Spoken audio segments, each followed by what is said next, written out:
Your time starts now. Take the time and write down those 3 small steps or actions that you will take to achieve your dream. And remember here, as soon as I complete, I will pick up anyone randomly to get them here and talk about what they have done in this exercise. So be ready for that. So your time starts now.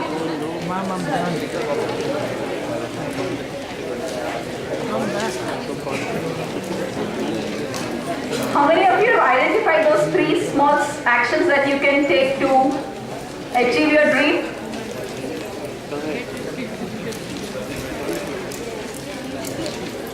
How many of you have done it? Okay, can we have the mic in the audience, please? I'll just take another 2 minutes more, but I would need a mic in the audience. Because now I'm going to pick up randomly people who have done this exercise to get their experience and understand what it is. So maybe the third person from the last row needs to talk about what is the dream that they have written and what are the small actions that they have taken up. Last row, third person. Yes, we have the person out there. Yeah, clap to him.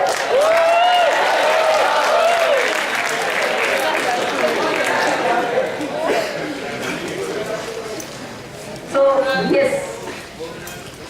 We would want to hear from you. How do you feel about this exercise and what is the dream that you have thought of and a small action that you're going to take? Good afternoon, ma'am. Good afternoon. I'm Minar. So my dream is to go to visit Scandinavian countries. Okay. And what is the second question? What is the action that you have identified for yourself to achieve this? That is after I get a job. After getting a job? Yeah, probably when I'll become more independent and then I'll go to visit those countries. Okay. And what is the action to get the job? Study and work hard. Study and work hard? Okay. So let us have somebody from here in the center from this side. Any volunteers before I pick up somebody in this side, on the right hand side of me?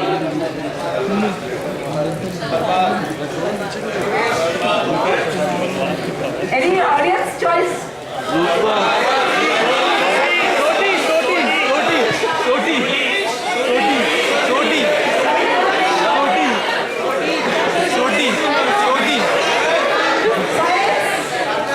Can I just get one name or a volunteer stand?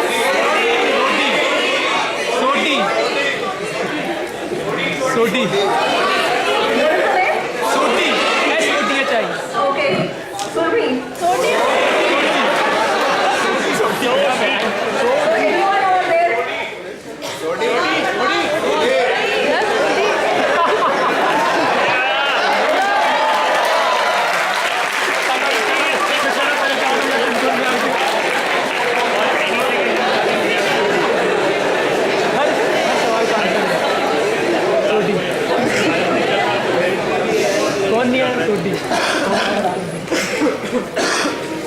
Okay, yes. Get rid of this plastic. Good afternoon. I am Soti. My dream at this point in time. Just listen to him. I'm feeling relaxed. I have this. Really relaxed. So what's the dream that you have want to achieve in the next 1, 2 or 3 years? 2 or 3 years is a long time, ma'am. Okay. Next 3 months or a month? Ma'am, 2 or 3 months, probably get a job. Okay. And what is the action that you've identified? Everybody is going to work hard at it, but let's see who's going to work. Okay. So work hard and do what else? Anything else that you want to do in the next 2 or 3 months or in the next 2 or 3 weeks to take that one step?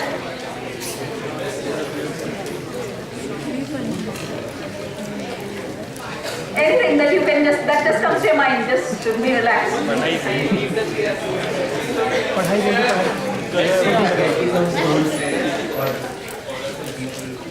Okay, good.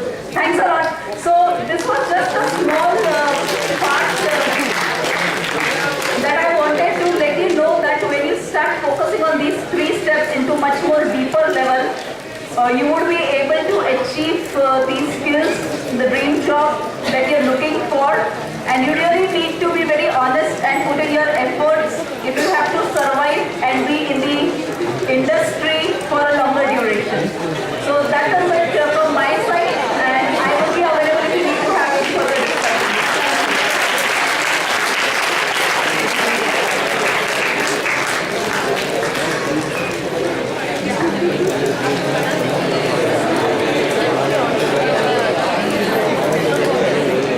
Thank you, ma'am. The next presentation is by Mr. M2U02531. He serves as the innovation expert at Amdocs India. He is responsible for defining the innovation strategy and driving innovation across the Amdocs India centers in Pune, Gurgaon and Mumbai from an end-to-end perspective. He serves as the club group director for Toastmasters International and is responsible for building the organization across Western and Central India. He is the recipient of the Distinguished Toastmaster Award. We request Ms. Aditi Kulkarni to felicitate Mr. Leo, followed by which I request him to address the gathering.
Alright, so we've been talking for a long time about how machine learning is good. Am I audible, by the way?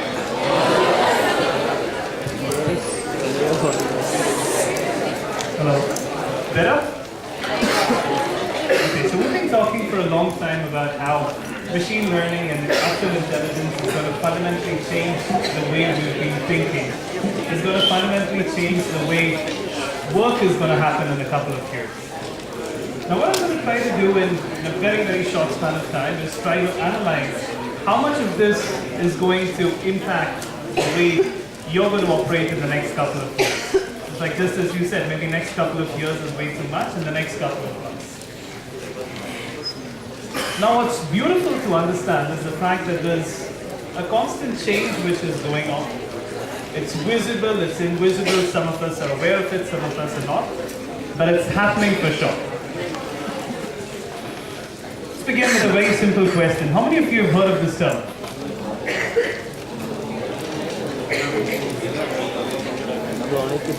Sorry?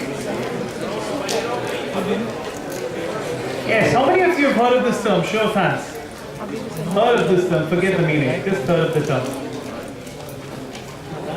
Okay, so the gentleman at the front had the right answer for this term. This is the definition of this particular term. Now, we end up blaming machines, we end up blaming artificial intelligence, while what we fail to understand is that at the end of the day, each of us are enabling this. It's close to impossible for us to sit away for an hour, a couple of hours without our phones. We start getting restless, we start getting uncomfortable, so on and so forth. But what you fail to understand is how this is propelling and becoming an essential part of the way we're looking at living today itself.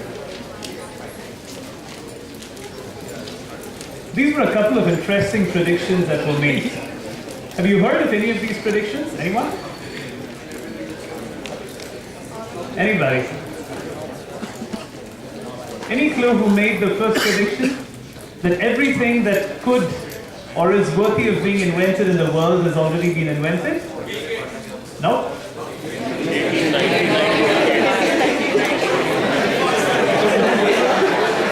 Alright, so you guys would be surprised to know that the organization which is entitled to patent all new inventions made this statement way back in 1899.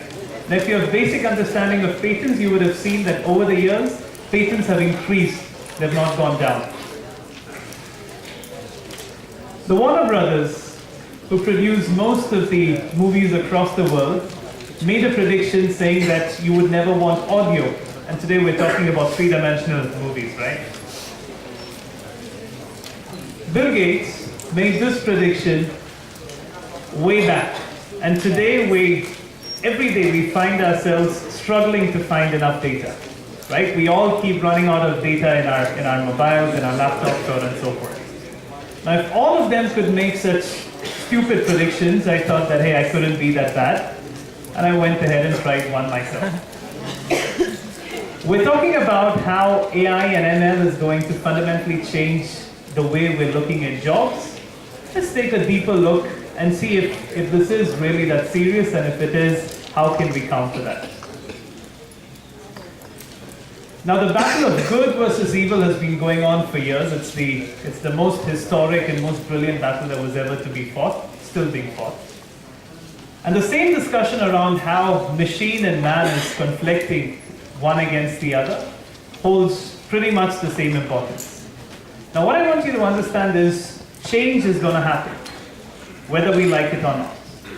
Change was slow, and if you've heard of disruptive innovation, this is the key principle around what is being advocated. Change was slow, the change is happening at a rapid pace today. And this is something that we definitely have to embrace ourselves too. So let's start with the most basic question. I'm sure all of you know what AI is, but in the interest of those 2 or 3 people who do not, let's start by understanding what AI is. Now, AI itself has different meanings for different people. For some folks, the more pessimistic ones if you may, AI is quite negative. It's pretty much what you saw it's pretty much correlated to what you saw in Terminator. Something that destroys, something that annihilates, so on and so forth. For others, it's more about making the world a more beautiful place. If you've ever seen any of the Watson videos across the world, you would have seen that it talks about how the world could be better if AI was implemented. And for simple people like you and me, AI is all about automation. AI is all about making life easier. AI is all about removing dependency on human beings, so on and so forth. There are 2 broad approaches when you look at AI. One is what we refer to as generalized AI. In simple terms, this is machine learning. So whenever you hear machine learning, it's nothing but generalized artificial intelligence. Then you have applied artificial intelligence, which is what most of us are scared about, which talks about how you're able to replicate a human system, how you're able to replicate behavioral traits of an individual. Either of the cases, AI is nothing but a computer program of a way higher order than what it used to exist in the past. Now, conventional programming. How many of you have ever coded a piece of code in your life? Okay. So not that many folks. So for those of you who do not understand programming, programming conventionally talks about how you can build a system to do a particular activity, check if it does the activity. If it does not, you go back, fix it, and you try running it again, and this process keeps going on in an iterative fashion. As far as machine learning is concerned, it's the same story. The only difference being that this iteration, this correctiveness, is not something that you would end up doing. It is something that happens naturally as part of the system. Let's look at an example. A pretty young lady wants to buy shoes. She goes to a store. You find a store clerk going to her, trying to understand her interest, trying to understand what's the kind of shoes that she likes, what's the color that she likes, so on and so forth. Spends about 30 minutes of useful time just figuring out what is it that she's looking for, and then starts recommending shoes. Now, in the world of AI, this would be automated. You would have usage patterns, you would have historical data, you would have training data based on which the minute you walk into a store, the store clerk knows well in advance as to what is it that you want, what are your preferences, and starts recommending. Becomes more efficient. Let me give you a more crucial example, drug testing. Today when drug testing is done, it's done with a sample of people. It's not done across the whole world because, hey, we can't process that much amount of information. The beauty with machine learning and AI is the fact that if you can keep increasing the hardware, if you can keep increasing the physical elements, there is no limit to the amount of training sets that it can start practicing upon. Which means the more you enable it to train, the more perfect it becomes. Now this is scary because human beings don't come closer. If you were to prepare for your exam, there's a limit to the number of last year question papers that you could refer to. How many years would you go to? 5, 10, 15 at most? 0? Brilliant. But a machine could do as much as from the time the institution was established or way before that. It's scary. As I said, ML does not have the standard dependencies that human beings and individuals have. So we agree that machine learning is going to be interesting, it's going to take over. But the question is, can it really savor and can it live up to the fear that we really have? Now let's look at the ray of hope. When the Indian elections happened a while back, the output was not really fundamentally disturbing, if you may. The predictions were not haywire. A lot of it was expected. When the American elections happened, something completely different went across.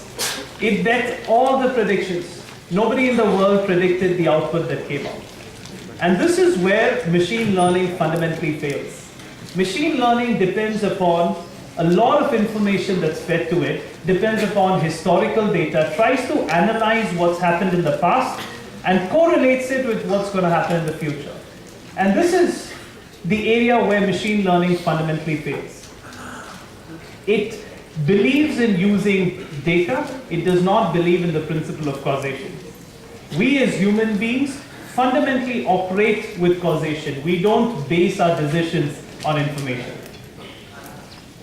Machine learning keeps doing its iterative approach till it gets something that's fundamentally suited to the model that is validated based on past data.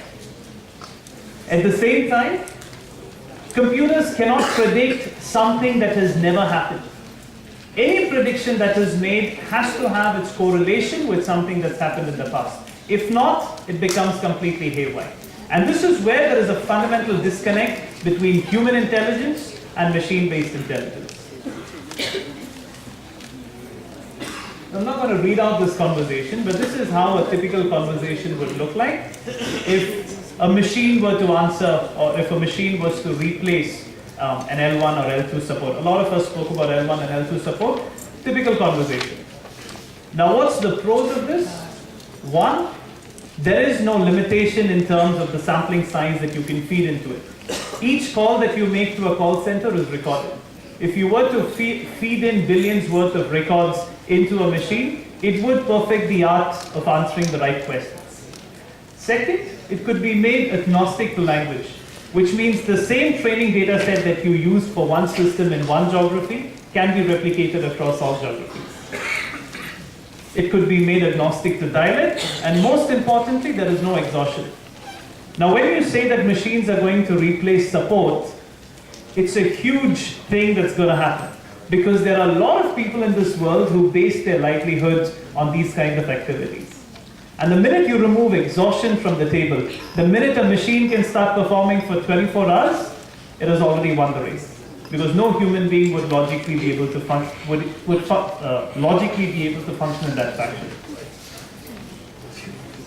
Other industries where we're going to see a challenge: transport. you're talking about driverless cars. Singapore, by the way, has piloted driverless taxis. I'm not sure if you're aware of this. In France, you have driverless trucks that are going across. Now imagine, if you were to send stuff from Delhi to, I don't know, Kerala for that matter, you would hire an individual, you would pay them for what, 3, 4, 5 days that it would take for them to drive down. Imagine a system where the truck drives itself all the way. You're automating the entire fleet management. It's a big hit in which our human capital is being affected. Agriculture, you're talking about automatic harvesting, you're talking about intelligent farming, which is way more productive than the fundamental way of farming. Engineering, you're talking about intelligent buildings, and this is happening. This does not need any human intervention, if you may.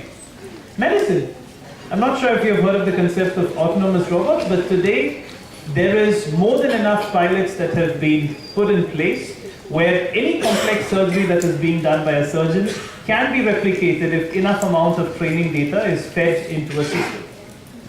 All of this is happening. This is not science fiction anymore. Now let me get to the part where I want to close, and let me tell you why this is not something that we should be afraid of.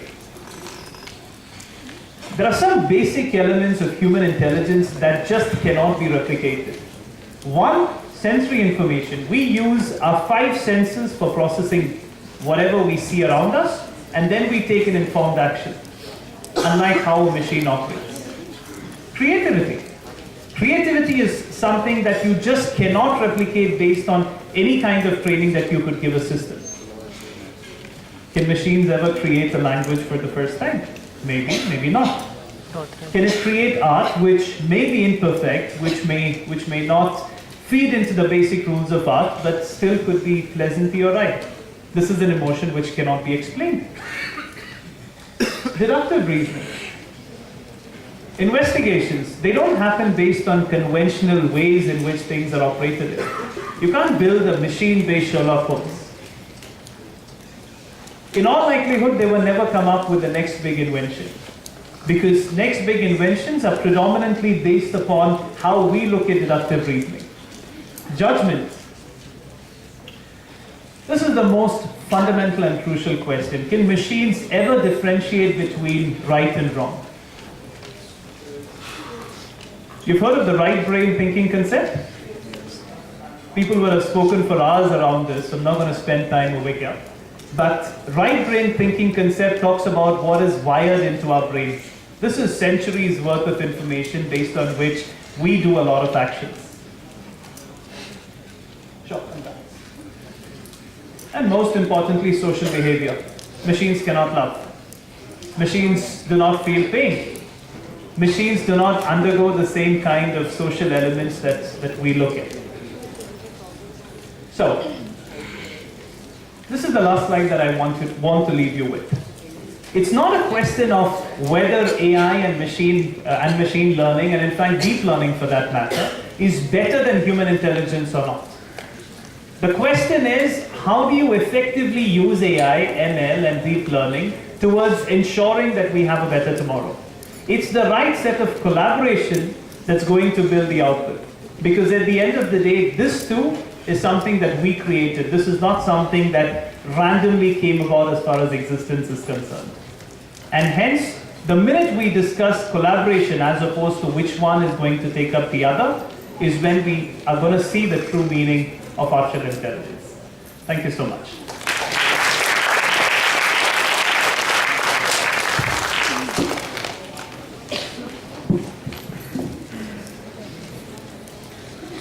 Thank you, sir.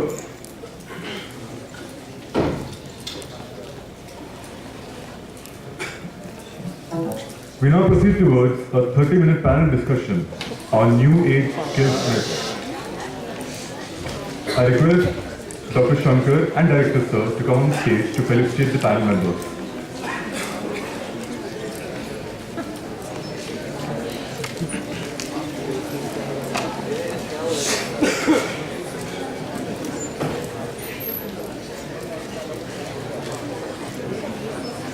The panel members are Ms. Pradanya Paishankar,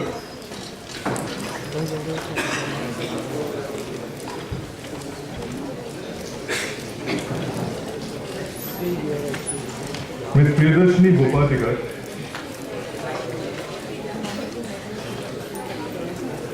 Mr. Umesh Sant, Mr. Prashant Nehe,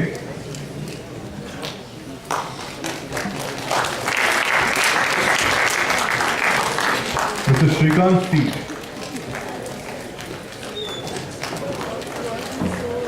Mr. Sanjay Upadhyay, Mr. Sofin Agarwal, Mr. Amit Chaurasia, Mr. Sanjeev Kumar,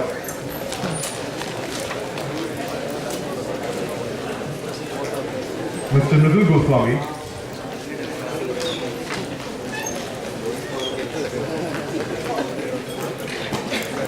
and Ms. Shoma.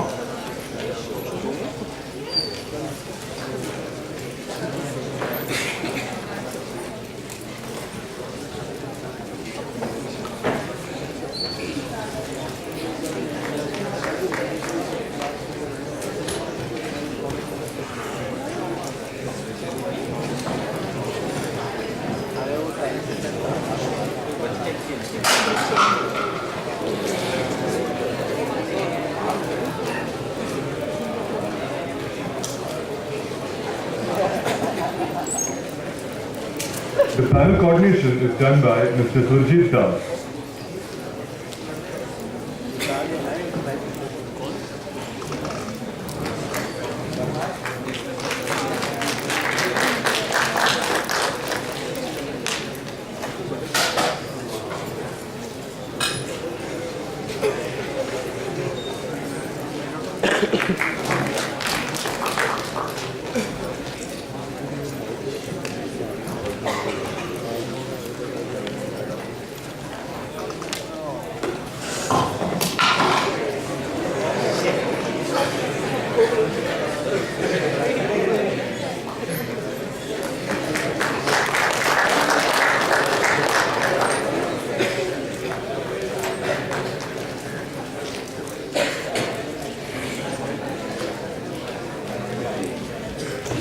I request Mr. Surjit Das to come on stage.